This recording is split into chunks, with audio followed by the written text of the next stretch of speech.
Okay, we're back again, and we're moving through reasoning here. The application of singular reasoning to show individual points of truth, not one, not all things are one and just one as it is. All things are duality. So we want to start breaking apart these dualities. That's what we're looking into here now. And how do we do that? Well, as we're doing this, we're starting to see that the things that we learn have a certain function. The things that are and are frozen and hold knowledge have a different place. And then the bridge to them is our ability to what I'm calling reasoning. And this is the application of singular reasoning to look at individual objects as a whole. So, Trinity inside the mind. How do we, though, work on the functional piece? Society is going to demand that we have a certain level of reading and writing skills, mathematics skills, and we learn how to do computers and all this other stuff. That doesn't actually increase our capacity to see truth, to be able to understand truth, to be able to look at truth and go, oh, okay, I get what you're saying, man. That's pretty cool. This is important to be able to answer questions that are inside of each of us. Important to be able to understand what our purpose is. Important to understand how we need to find new purposes as we change in floors of enlightenment. My purpose on this floor here is not the same as it is here. There are rules to this floor that there are not rules to down here. We have to have the ability to change through a fixed position and reasoning to another fixed position and reasoning.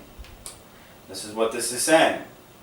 So the school of law here is all things have motion.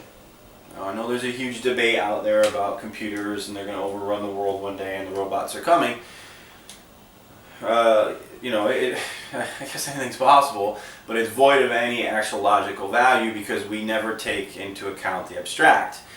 We never take into account that motion is occurring. If you program a computer system, you have to program it to understand, and it has to be able to understand all things that are being and then will be. This is the adaptive nature of the human consciousness, of any conscious creature. To be able to drop a human being into an environment and they can adapt to the environment. A computer system is a closed system. It lives in one floor of reality. It would then have to be able to understand motion. It cannot conceive, write a program code for those rules to be able to survive in the new floor of reality. Otherwise it would crush and fail itself. The argument of a supercomputer overtaking humanity one day is void of any logic in this system. Because a computer executes its purpose. As advanced as it's ever going to be, it's just going to execute its purpose. That purpose is never going to be the advancement of its own self-reasoning, its own self-consciousness. How do we, though? How do we evolve our consciousness? Questions.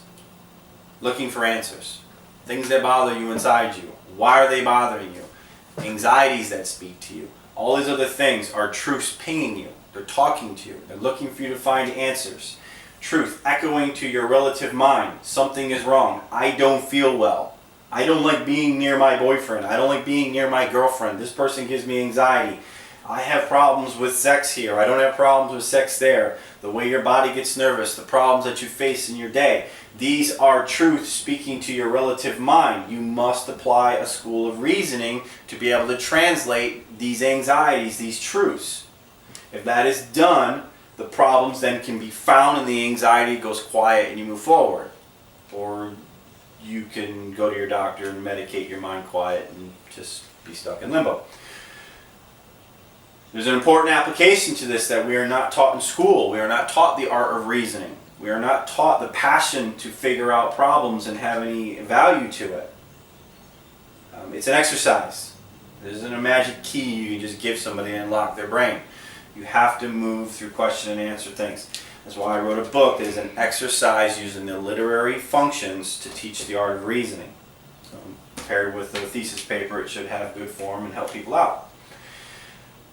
Reasoning, though, it is something that is a skill. Just like throwing a ball is a skill. It has to be practiced.